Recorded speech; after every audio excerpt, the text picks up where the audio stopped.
name is Megan Ortiz. We're going to read the scriptures today, so if you please stand with me. And I kind of just want to take the moment to, this is a time we honor God. And this is a time that act of worship where we read, but we also apply what God has passed down through the generations.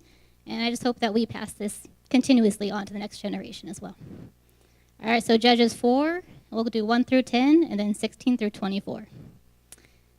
After Ehud died, the Israelites once again did evil in the eyes of the Lord. So the Lord sold them into the hands of Jabin, the king of Canaan, who reigned in Hazor. The commander of his army was Sisera, who lived in Harosheth Hagoyim. Because he had 900 iron chariots and had cruelly oppressed the Israelites for 20 years, they cried to the Lord for help. Deborah, a prophetess, the wife of Lapitoth, was leading Israel at the time. She held court under the palm of Deborah between Ramah and Bethel in the hill country of Ephraim, and the Israelites came to her to have their disputes decided. She sent for Barak, son of Abu-Noam, from Kadesh in Naphtali, and said to him, "The Lord, the God of Israel, commands you, go, take with you 10,000 men of Naphtali and Zebulun, and lead the way to Mat-Tabor. I will lure Sisera, the commander of Jabin's army, with his chariots and his troops, to the Kishon River and give him into your hands." Barak said to her, "If you go with me, I will go, but if you don't go with me, I won't go." "Very well," Deborah said, "I will go with you, but because the way you're going about this, the honor will not be yours, for the Lord will hand Sisera over to a woman." So Deborah went with Barak to Kadesh, where he summoned Zebulun and Naphtali. 10,000 men followed him, and Deborah also went with him. Then skip down to 16. But Barak pursued the chariots and army as far as Harosheth Hagoyim. All the troops of Sisera fell by the sword, not a man was left. Sisera, however, fled on foot to the tent of Jael, the wife of Heber the Kenite, because there were friendly relations between Jabin, king of Hazor, and the clan of Heber the Kenite. Jael went out to meet Sisera and said to him, "Come, my lord, come right in. Don't be afraid." So he entered her tent, and she put a covering over him. "I'm thirsty," he said. "Please give me some water." She opened a skim of milk and gave him a drink and covered him up. "Stand in the doorway of the tent," he told her. "If someone comes by and asks you, 'Is anyone here?' say no." But Jael, Heber's wife, picked up a tent peg and hammer and went quietly to him while he lay fast asleep, exhausted. She drove the peg through his temple into the ground, and he died. Barak came by in pursuit of Sisera, and Jael went to meet him. "Come," she said, "I will show you the man you're looking for." So he went in with her, and there lay Sisera with the tent peg through his temple, dead. On that day, God subdued Jabin, the Canaanite king, before the Israelites, and the hand of Israelites grew stronger and stronger against Jabin, the Canaanite king, until they destroyed him. This is the word of the Lord. Please be seated. If you're new here, that's not weird. But also, we just, we stick to the Word of God. And we've been teaching through the book of Judges. And actually, this is a fitting passage. We'll see why. But, we've been in this book of Judges. And it just so happens as we land on Mother's Day, we land on this amazing story of a female leader of Israel, one of the few, if not the only, and this amazing judge in Deborah, and she's this strong leader who really listens to God. She's a prophetess. And so we get to look at her life today. But not only is she this female judge, but she is one of the few judges that doesn't have this crazy, salacious account of doing awful, ridiculous things. We've been talking about week after week that so many of these judges God has used and called, but they still were morally odd and ambiguous and did some weird things that they shouldn't do. And here is Deborah, and she's not like that. She's one of the few that isn't. She doesn't have these obvious failures. Within this story, though, you see an interplay between Deborah and Barak. And she is asking him to join her in commanding the armies of Israel to go against this king that had been oppressing them for 20 years. And so God has lifted her up and asked her to tell Barak to go out and fight this war as a prophet. And because of Deborah's unique role as a female judge, and later, as we see the story of Jael in this story, this passage has historically brought up a lot of questions about what is the role of women, what is God's sending of women, what is the role of women within leadership, within the church, within the family. You guys excited about that one? I was nervous about writing this on Mother's Day. So grace, because it's difficult. But it was such an important one because she is such a prime example. And I think we approach these with so many different views, but often most of them are wrong. Even within this passage, we see a tension right away. It's probably one of the key verses of this passage. In verse 9, it said, Deborah comes, and as God has told her, she directs Barak to take 10,000 men and go to battle and fight this war. And Barak says, I will not go. I will only go if you go with me. Right? And so in verse 9, Deborah says, well, certainly I will go with you. But understand, because of the course you are taking, the honor will not be yours. For the Lord will deliver Sisera into the hands of a woman. This is the emphasis here. This stands out. She makes a point to point it out. You're not going to get the glory. This word honor meant glory. You're not going to get the praise and esteem. For the Lord will deliver Sisera into the hands of a woman. Now, doesn't matter where we come from culturally. In the Bible, culturally, this was actually a shameful thing at times. For a woman to supersede a man like this, and sometimes that's unfortunately true today. There's people who feel that way. For a woman to take that position was a shameful thing. And so it brings up this tension between Barak as a male warrior figure and this judge, Deborah. And so here she says, the honor will not be yours, the glory. You will not receive the glory. And depending on your cultural perspective, you'll read this verse in many different ways. And we're going to look at the different ways you might approach this. And that's what I hope to look at as we aim here. But before we get into the different perspectives of how we can read this passage, it's important to understand that we are all glory seekers. All right? And now we're going to break that word down. This has not changed since this point and when it was written. We are all glory seekers. And here's what glory means. It means high praise, respect, honor, worth. It looks different for all. Some of us seek glory. We seek our worth. We seek our praise and elevating to positions of power and importance and success. Others, maybe you're more quiet. You don't want to be out front, but you quietly pursue perfectionism, being the perfect behind-the-scenes person, covering everybody's needs. Whatever it is, our chasing is to say, I am worthy, I am good. I've done a good job.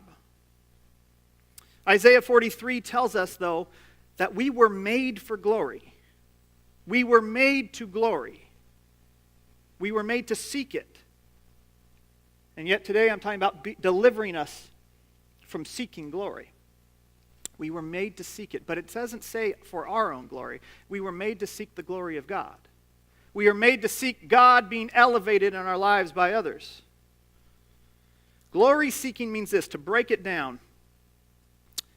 When we glory in ourselves, sometimes we get it twisted. So even though we were created to glory in God, we get it twisted and start chasing it for ourselves. We yearn for it, but we yearn and we make it about ourselves. So I need the glory. I need to be honored. I need to be told I'm good enough. And what happens is we end up perennially frustrated in our plans. We end up frustrated in our emotional, spiritual needs because we never, maybe it's not you, but I think for a majority of people, you never quite feel like you're good enough no matter how much you chase it. Is that anybody? Glory, to break it down for what this means to us, glory seeking means we are seeking to be celebrated and elevated by others. It doesn't matter if you're a teenager, doesn't matter if you're elderly, doesn't matter where you're at on that spectrum. It means I want to be celebrated. I want people to look at me with esteem. It means we are seeking the answer to the questions, do I have worth? Am I important? I've talked to successful businessmen, and they're still saying, what's my next chapter? Do I have worth? Is what I'm doing important even with all my success? I've talked to people who are struggling to find jobs, and the question is, do I have worth? Am I important? And at some level, these are the questions that drive us all. They drive us at our work. They drive us in our love lives. I need somebody to love me. It will show that I have worth, that I am important if I'm a great husband or a great wife. Do others recognize me as having a lot of worth? Am I a great provider? Am I the best mother I can be? Am I as successful as I should be? I don't think it's a stretch to say that deep in our hearts, deeply seated in the therapist's couch, if we dig in and we were honest, this is the question that drives us. Do I have meaning? I want you to consider that today. What is that in your life? That thing that you chase, that you go after, saying, do I have meaning? Am I important? Do I have worth? Where is it that you get that from? See, the way we view these things, the way we chase glory, affects our cultural conversations we have as well when it comes to conversations about women and men. Women, men, roles in the church, in the family, in leadership. Who is of chief importance? Anybody have an answer to that? Who's the most important? You are, Bill. What are our roles? Anybody have opinions on that? Good, it's a hot topic because we do have opinions, whether you want to admit it or not. And we wrestle practically with this in different ways. And oftentimes in our culture, we come with two different perspectives, often on opposite ends. There are two different perspectives, and if you were to approach this passage in the Bible, you would come with those two different perspectives and read this a little differently. So often, here is the two different perspectives. And probably neither of them are the biblical view. See, there is the conservative response. We approach a text like this, and we see that Deborah has to raise up, and Barak says he will not go unless she steps in, and she goes, okay, well, the honor will not be yours, and the victory will go to a woman. And if you're conservative, you read that and go, well, yes, we have a strong woman leader. It was needed because the man wouldn't step up. Amen? I don't necessarily disagree with that. But that's what you hear in church. We actually hear that around church, which is, women are leading the church. Women are leading in groups. Women are leading in ministries. They are the ones carrying the mantle so often. And we hear, well, they need to because men have failed their spiritual leadership. They're not leading in their homes. They're not leading in the church as well. And, that sounds right maybe to some of us. But it's basically saying because Barak won't do it, Deborah has to. And the problem with this is that there's a dominance hierarchy implicit within this conversation that says guys should be leading, guys would be better, but if they're not going to do it, she'll do. And that's problematic because that's not what this text is saying. This sounds like ultimately men are the most honorable position and women are secondary, a secondary choice to God.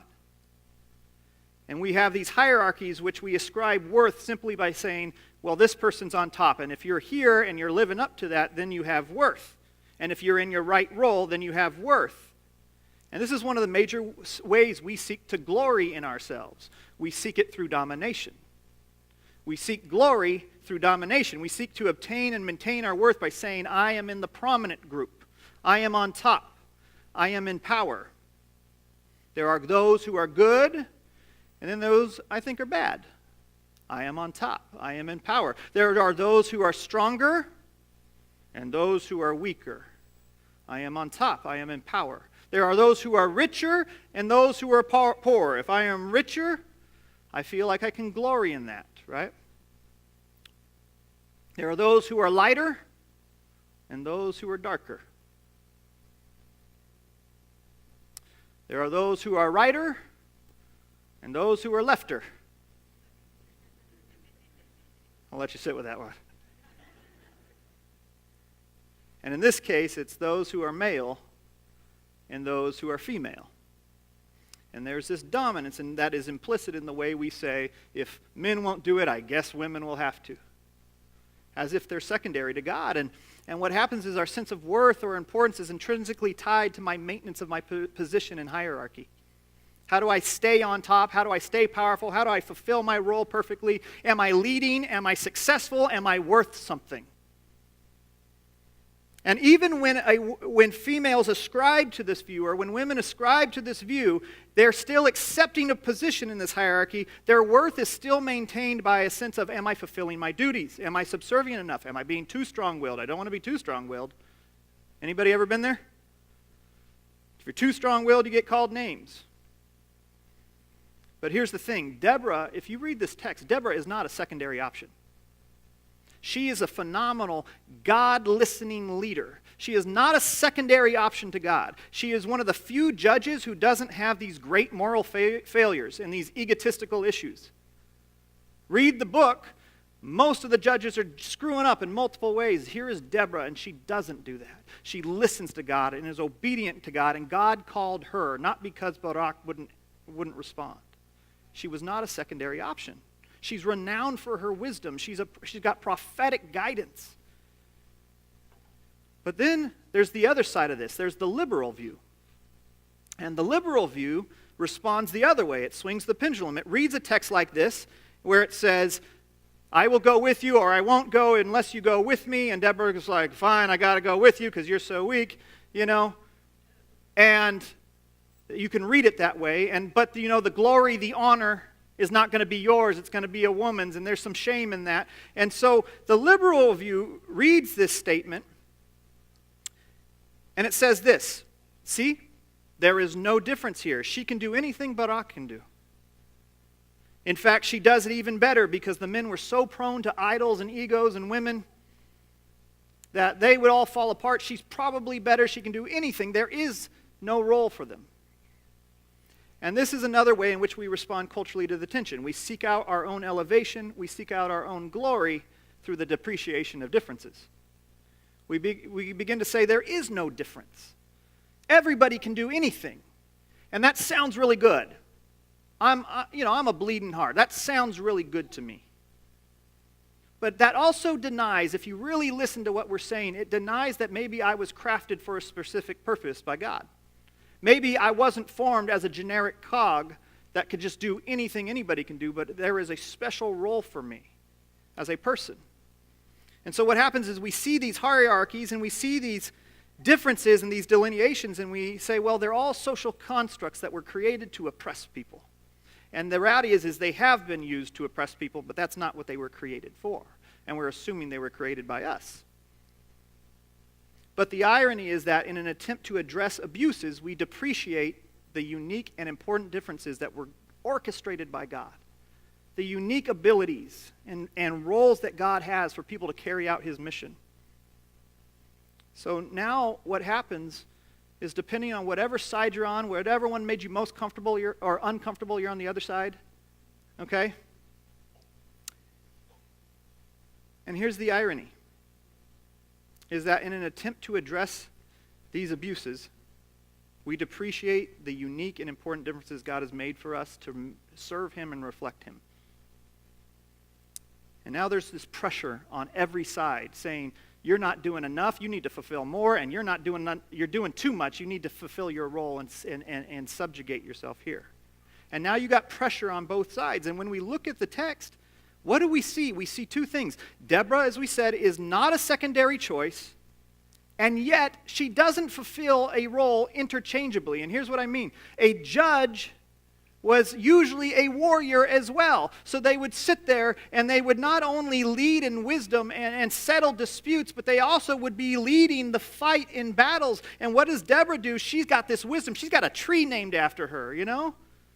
She's known and renowned. In fact, one of the things that has happened is the priests were doing such a poor job, she's become the de facto voice of God for her people. Like, she stepped up and she has been called by God for this.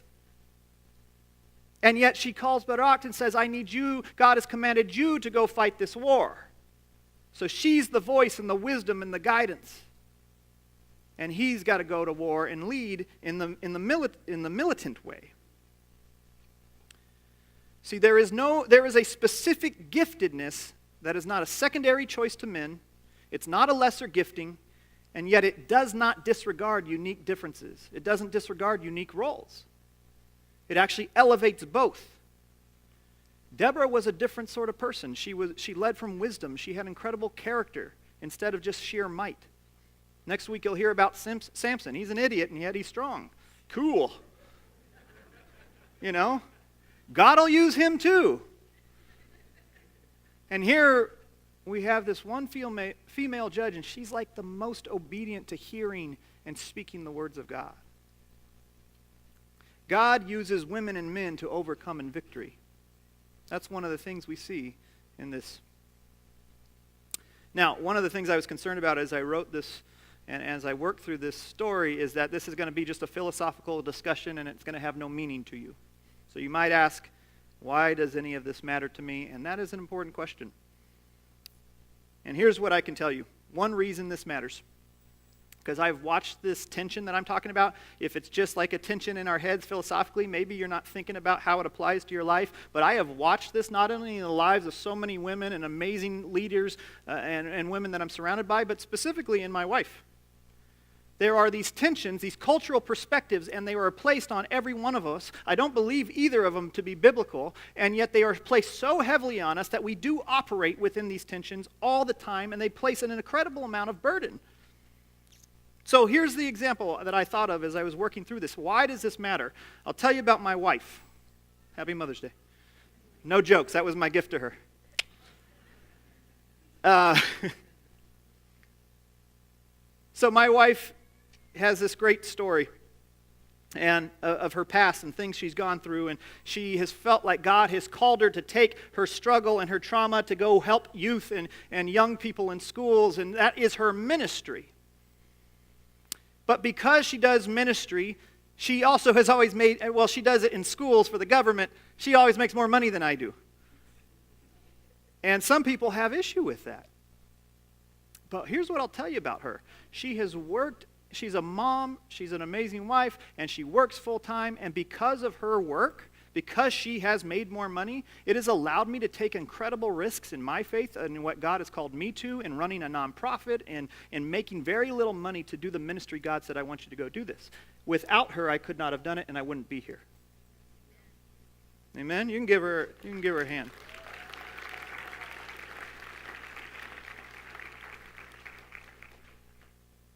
And here's what would happen is as we had kids, as we began to do foster care, as we ended up adopting, and as we had a baby, people would start to go, okay, but when are you going to quit your job?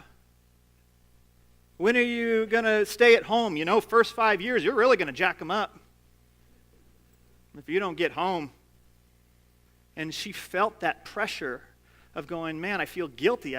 I'm working and I'm going to screw up my kids. They're going to be gangbangers someday. That's because their dad's gangster, not because their mom works. It's the Tupac, you know.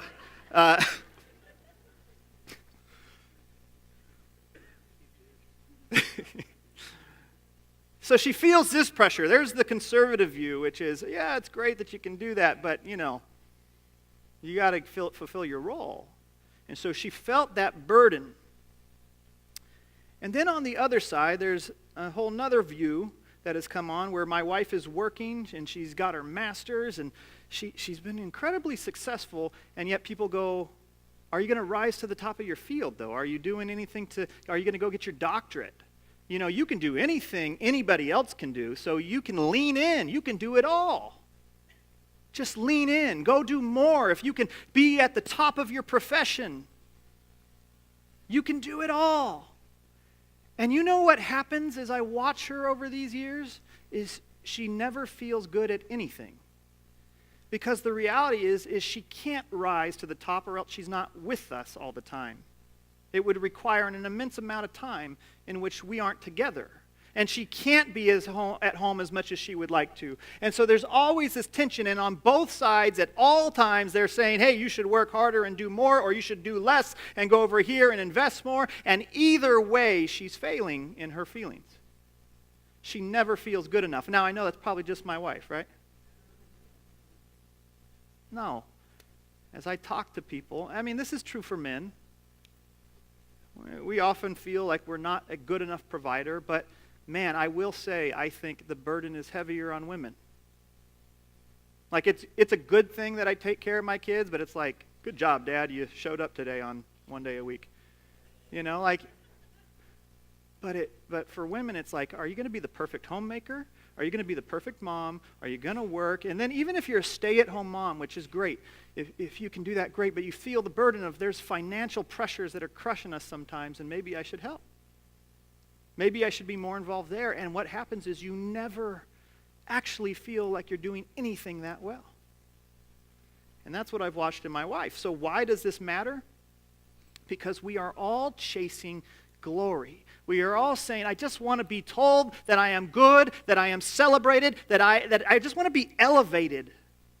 I want to be honored. I want to know that I have worth and be important. And so we chase it. We chase it professionally and get told you need to do more. We chase it professionally and get told you got to go home. And then you chase it at home and you're told you need to do more professionally. And what happens is that we end up perennially frustrated, emotionally frustrated, socially frustrated. There's a social burden on both sides. And it doesn't matter who you are. You know, single mothers, you experience this at such a heavy level in which you always are fulfilling multiple roles and multiple burdens. Am I leading my sons? Am I taking care of their home? And I getting their homework done? And am I working enough? And will I provide enough? It's an incredible burden. There's single women, and you get told these things from these burdens, these cultural blinders and these burdens that get told, hey, someday you're going to get married. I know God's got a husband for you. As if your whole worth is finding an idiot man somewhere, you know? Like the stuff we say to people. The stuff people have said to my wife, to single women, to like your whole worth is in will you fulfill your role?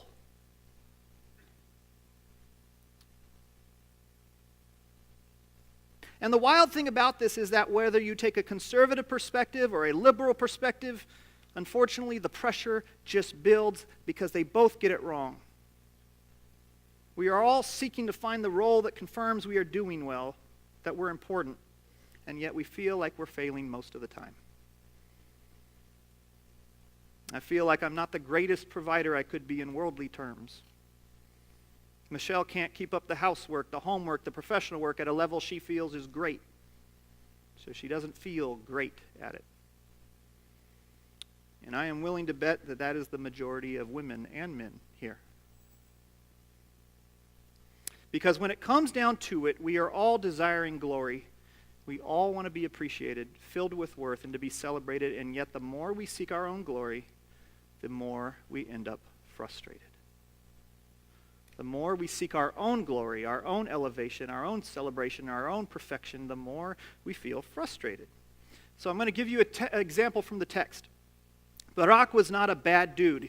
In fact, what he's saying to Deborah is not bad. He's saying basically he recognizes Deborah is like the presence of God. She's a prophet who hears clearly, and he's saying, I want the presence of God to go with me. He's not being bad. In fact, he's very likely being faithful to say, I want Deborah to come with me into battle to know that I have the presence of the Lord with me. Right? He's trying to be faithful, so that's good. Except later on the story, what happens is they finally go to battle, and God had already said, the glory is not going to be yours. It's going to be, Sisera is going to be given into the hands of a woman. And you automatically read that and go, it's a fight between Deborah's glory or Barak's glory. And so he willingly says, hey, come with me, that's fine, whatever. But then Sisera gets away on foot, and this is where the story gets fun. Sisera gets away on foot, and Barak goes chasing after him. And it's just him and Sisera, and he's running, and he's tiring himself, and he's going to catch him. And now he's kind of switched again. If I can catch him, I will get the glory. It was your glory, if you were the leader, to grab the person that you are fighting, the head person, the king or the leader, and take him back alive and show that you captured him. That was your honor. You then were great. You then were powerful. You then were successful. So he's chasing him by foot, by himself. The army has been left. And Sisera runs into a village. And here's what's incredibly important. He runs into a village of people who are actually on his side. They're not Israelites. They actually have an agreement amongst each other. So, and what happens? Barak doesn't catch him. Some psychopath of a woman catches him. We don't even know why. She's not on the other side. She's actually probably, she's probably in league. Her husband, it says, is actually in league with Sisera and Yabin. And so she just goes, come into my house. And Sisera's like, all right, I'm going to lay down. And she's like, here, I'm going to tuck you in and give you some milk. And she mothers him. And he's like, oh, thank you. And then she takes a peg and puts it into his head, and we have no idea why. She's crazy. So there's this whole fight between powerful Deborah, who's amazing, and Barak, who's being obedient and leading, and none of them win. It's a crazy psychopath. Yeah.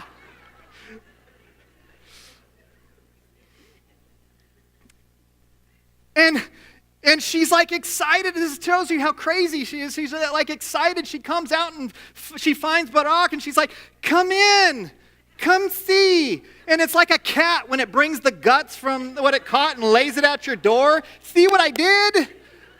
She brings them in and she's like, look what I did.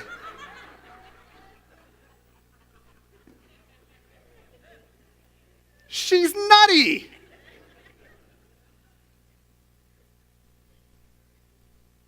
And you know what's crazy about this story? Is that it completely flips everything upside down. Just on a side note, one thing I learned when I was single is when a woman too easily invites you into her house, they're usually crazy. Like, you should have learned that. She probably had big old eyes. Hey, I love you, you know. It's a fact. Like, just for you men out there, take note.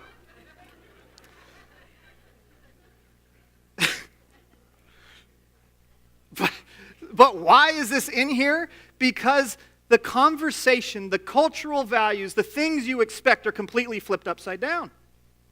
Everything you expect in initially reading that the honor and glory would be that the Lord, that it would not be Barak's, but that the Lord would deliver through the hands of a woman, and you assume it's Deborah because she's awesome and she's powerful and godly, and it ends up being crazy Yael.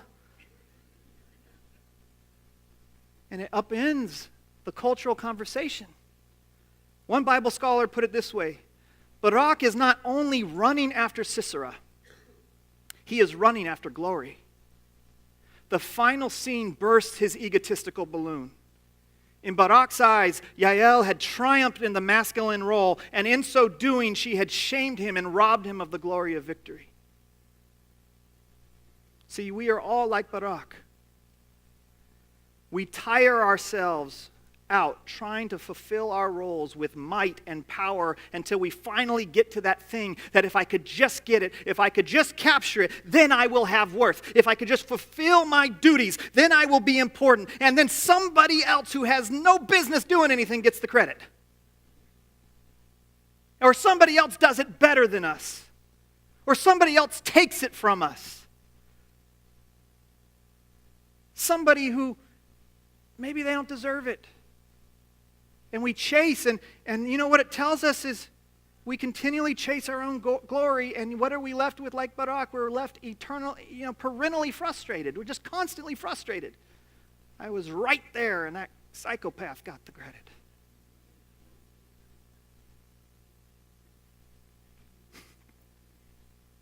So what can we learn from all this? When we look at this text, we will see that there is a freedom. If you feel that weight, and I hope that you're considering that, what is that? Do I feel that weight, the tension of both sides? Saying, do more, do less, do it better, do it more focused. Whatever it is. If you feel that weight from the cultural tension of glory seeking, there is freedom, according to the Bible, from all of that.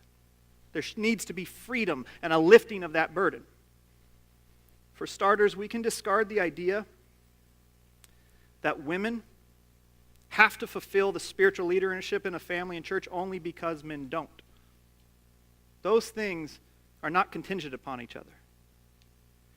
There might be truth that, in general, men have not fulfilled their roles as spiritual leaders in families and church. There is absolutely statistics that show their lack of engagement on these things. But that doesn't mean women were a secondary option. They can still lead in power whether or not Deborah is still going to lead in power whether or not Barak chooses to be obedient or not. She's still going to do what God told her to do. She's still incredibly important. She's still incredibly wise. She is still gifted by God whether or not Barak chooses to be obedient or not. It is not a secondary option. So, like Deborah, many of us are uniquely called and gifted by God. But it's up to Barak to decide whether he's going to be faithful, not a secondary thing. So she invited him to serve in his own capacity, but her role was as important, if not more so, at this point in time in Israel's history. Deborah was faithful whether the men around her were or not. But more importantly, whatever our view is liberally or conservatively about who gets the places of honor, we probably are all reading this somewhat wrong. I want you to look again at the verse, and I want you to think about how you first read it. The one we read earlier, how you first read verse 9, and I want you to look at it a little differently. If you'll go to the next slide. Certainly I will not go unless you come with me, said Barak to Deborah. Certainly I will go with you, said Deborah, but because of the course you are taking, the honor will not be yours. For the Lord will deliver Sisera into the hands of the woman. There's the emphasis. Who gets the credit? Who is the deliverer? Who gets the glory? See, the emphasis is there, but because of our cultural blinders, because of our views on all these things, we actually focus on these other two people and the tension between them, and we fight for who should and shouldn't and is doing too much and too little. And right in the middle, it tells us that this is the whole point is that the Lord's going to get the credit. That God's going to be glorified. Yes, Sisera was delivered into the hands of a woman by God, but not the one we expected.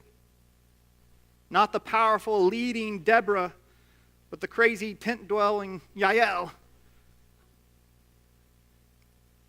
God uses the craziest of things, and He's still sovereign. He uses things that you couldn't plan or predict, no matter how powerful you were, no matter how interesting or successful you were. He uses these random things to fulfill His purposes. So people can look around and go, look how God takes care of His people. Look at how He is a provider. Look at how He leads them. The glory is God's. So as we feel this pressure about who gets celebrated, who gets honor, who ultimately gets the glory or should do more or less, it's God.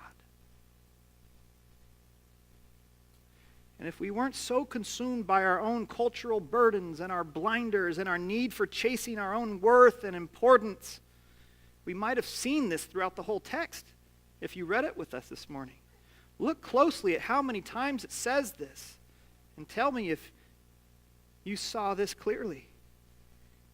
If you look closely, it says, through Deborah, God spoke through her to Barak and said, I will lead Sisera into your hands. Through Deborah sends for Barak and says, the Lord commands you.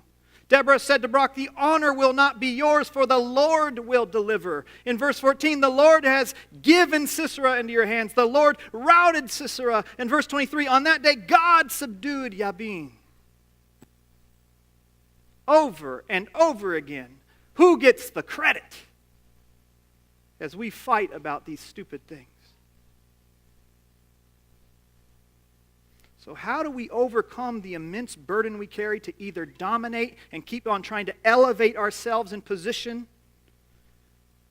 How do we get rid of this burden to try to be perfect and to try to fulfill every role and responsibility? Homemaker, professional, successful. How do we relieve this burden? We have to realize how we have all been uniquely called and gifted by God, not as secondary options. Stop demeaning differences. Stop denying difference. But celebrate others. Celebrate one another. That God has uniquely crafted us for His mission, for His purposes. But it is He that is doing the work. When we look at Isaiah 43, I think it's so important. Here's what the full text says. It says, Bring my sons from afar and my daughters from the ends of the earth. Everyone who is called by my name, who I created for my glory, whom I formed and made, bring them to me. I'm calling all of them I created you, child, daughter, son of God. I created you for my elevation. I created you for the celebration of what I have provided. I created you for the purposes of showing how powerful God is in the world amongst people. We were created for glory, but for God's glory. And here's what is amazing about all this. As I said at the beginning, in some way, we are all hoping to be celebrated and elevated. Can you attest to that? Like, I just want to know you care. I want to know that I matter to you, whether it be to an individual or to a room or to a profession or a field. We are all seeking answers to the question, am I important? Do I have worth? And I'm not here to tell you that that is bad. I'm here to tell you that it is misunderstood. We are all glory seekers, all of us, in one way or the other, privately, publicly. The Bible doesn't deny that you need it. It actually says you were created for it. But it completely upends the way we think of how we get it. How do I get that understanding and elevation and celebration? How do I get that feeling of worth and importance? And that's where we get twisted. It is not by domination. It's not by overcoming everybody in my field. It's not by being the best Facebook mom and Pinterest mom. I'll never be good enough. Dang it, I had a joke. I said I wouldn't say one today. Oh, no, I'm not going to. It's not by domination. It's not by elevating ourselves over others. It's not by demanding my role, my hierarchy. It's not by the depreciation of others either. It's not by the depreciation of differences and saying, we're all the same, you're the same, it's just whoever works hardest. It's mutual submission. It's unifying together with all of our unique roles and gifts to do whatever it takes for God to be elevated and celebrated. I'm going to do whatever it takes, whatever you tell me to. Deborah's going to do whatever it takes to listen to the words of God and do what he says. Barak is going to do whatever God commands. It doesn't matter. Whatever it takes for God to be seen as powerful and at work in our world around us so that people can say, that God is great. That God is celebrated. Here's what Jesus says in John 17. It's a little complex, but pay attention closely to it.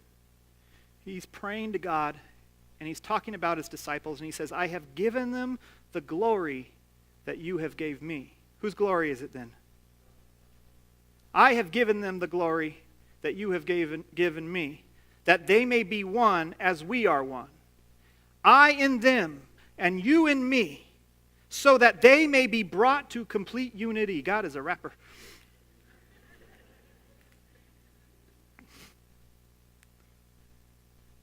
Then the world will know that you sent me and have loved them even as you have loved me. What is he saying? He's saying when we are seeking the elevation of Christ, when we are seeking people to know him and to go, God is at work, Christ is powerful, he restores the broken, he brings us salvation, and when we elevate him in our lives, he gets glorified. God gets glorified through him, and because of that, we bask in the celebration and the elevation of God, and we get to feel it just like it's his. This is not just hyperbole for me. This is not just a good idea. What it's saying is that feeling that you're chasing, that desire to feel important, I can tell you firsthand as a man who struggles seeking my own glory, that also when I have seen God move through me, that was actually what I've been chasing my whole life. When people go, Nick, the way you loved me helped me find God, and God has been doing a work in my life, and he gets the credit, but I know that he used me and chose me to be used in whatever capacity he chooses to use me. That was the most fulfilling moment of my life. And I've been chasing that since I was little.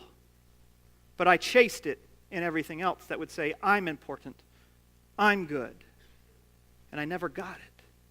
But to bask in knowing that people love God and celebrate God in their lives, and that he willingly chose to use me, I get to be a part of him being glorified. And that's actually what I've been chasing my whole life, I think.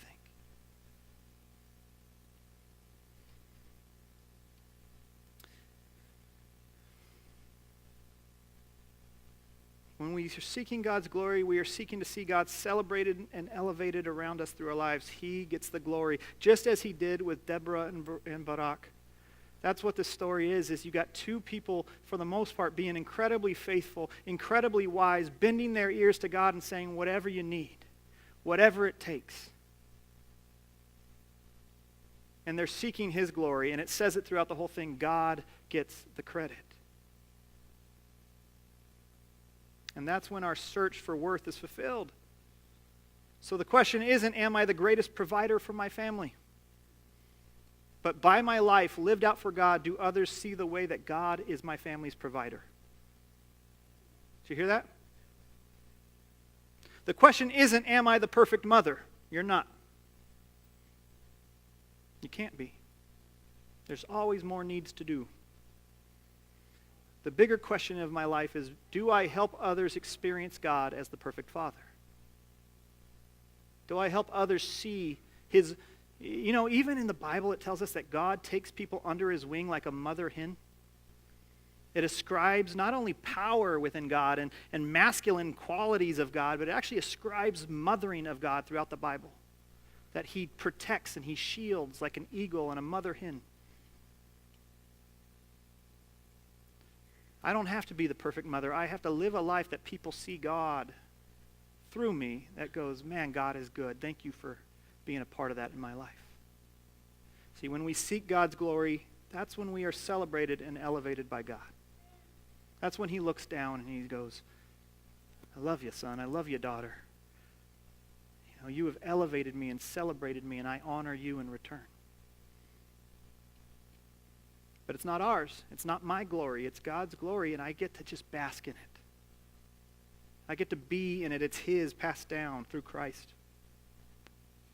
So when as men and as women, as fathers and mothers, as single people, we know that we have listened to God and been obedient to God and others have come to find true life in God because of that obedience, that imbues us with the very worth we've been chasing. When you read the rest of the Bible, chapter 5, in the next chapter of Judges, when you read Hebrews 11 in the New Testament, Deborah, Barak, they're celebrated. They're honored because they mutually sought one another to see God ultimately glorified, whatever it takes. Whatever role you want me to fill, whatever role you want Michelle to fill, whatever role you want us to fulfill, whatever it takes for you to be glorified, that's what we'll do. And that's what Deborah did. As we look at her life, she was probably the most faithful of judges.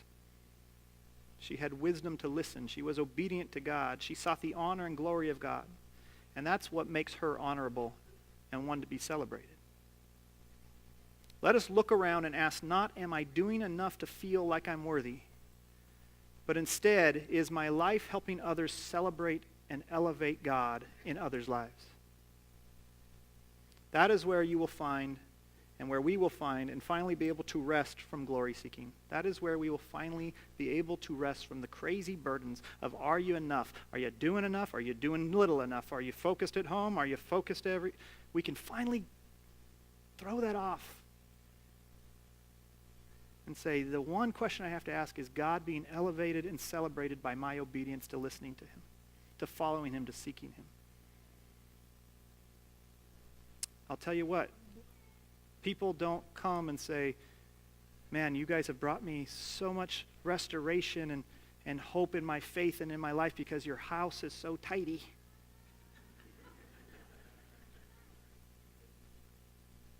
They go, because you were obedient to love as God has loved you, that his love is in you, that your love is for me, that his glory is seen. That's what restores souls and makes us realize God has used me.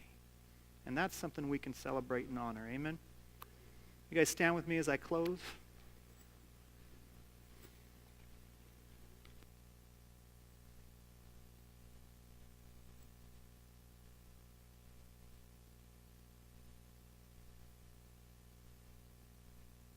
my prayer is for all you mothers out there, as I wrestled with this, I hope my prayer, my sincerest aim here was to say, I hope that burden is lifted off of you today. That's what we're going to pray over. And here's what I'm going to ask you to do. We don't do this often, but it's our saying here, get uncomfortable. I'm going to ask you to find mothers, single people. It doesn't care. I don't care who it is, but let's find those who have mothers, who've lost mothers, who have elderly mothers, they're taking care of elderly parents. Let's surround them today, and let's pray for them. And what I would like to pray for is I watch personally in it. I hurt and sympathize with my wife who never feels good enough in a world that says, you could do more. You should do less. You should be more focused. You should. And I hurt with her burden. And what I hope today as we read this text about Deborah is that you can lay that down and look and say, you know what, I got one aim. Is God honored by me in the way I love and the way I live and the way I serve? Regardless if you're staying at home, serving God and work, single, married, I don't care. I hope that relieves the burden because the glory that you're chasing is not yours. Our importance is found in God. Will you gather around some women? God, thank you for mothers. I pray that you bless them today. I pray that they're elevated. I pray that those who were lost and left, God, that we can remember them fondly. And for those that we never really knew, God, I just pray again, Lord, that thank you for the opportunity of life, that you ultimately are our mother, our father, the one who nurtures us and takes care of us. May you all be blessed and given peace this week as you go with God. Have a great Mother's Day. Happy Mother's Day.